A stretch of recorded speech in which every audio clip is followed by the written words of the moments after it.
নমস্কাৰ, মোৰ নাম শ্ৰী দেৱপ্ৰতিম গোস্বামী। মই আজি এটা কবিতা আবৃত্তি কৰিবলৈ ওলাইছোঁ।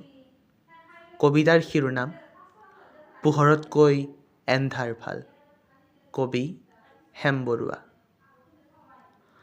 সময়ৰ বলুকাৰাশিত পদচিহ্ন ৰখাৰ উন্মাদ বাসনা আমাৰ নাই। আমি বুৰঞ্জীৰ শিলাখণ্ডৰ জীয়ন্ত ফচিল, গুণহীন ভাষাহীন ছবিৰ ৰেখা যেন আমি।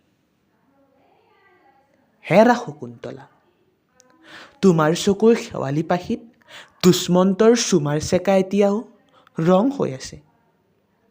কুৰিয়াত জৰাসন্ধৰ কংকালে ৰিঙিয়াই মাতে, এছিয়াৰ আকাশ সাগৰী শগুনৰ জাক আমি জীয়াই আছো যুগৰ সীমান্তত প্ৰাচীন নাৱিকৰ জকা।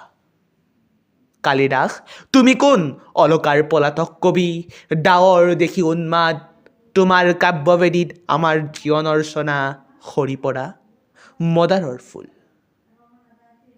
গুৰুটো নেলাগে, গোসাঁইটো নেলাগে, থাকে তল ভৰি খৰি।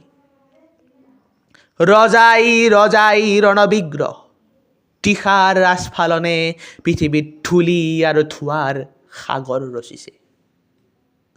আমি খাণ্ডৱ দাস অগ্নিশিখাৰ পুৰি ছাই হোৱা বিৰিণাৰ ফুল। আমাৰ জীৱনৰ জুই হিৰোশ্বিমা নাগাচাকি। হেৰা শকুন্তলা, তোমাৰ আঙুলিৰ অগ্নিকণাৰে নুমাই দিয়া ৰাজকাৰেঙৰ খলিতাৰ জুই দুষ্মন্তৰ ভাগক স্বপ্ন।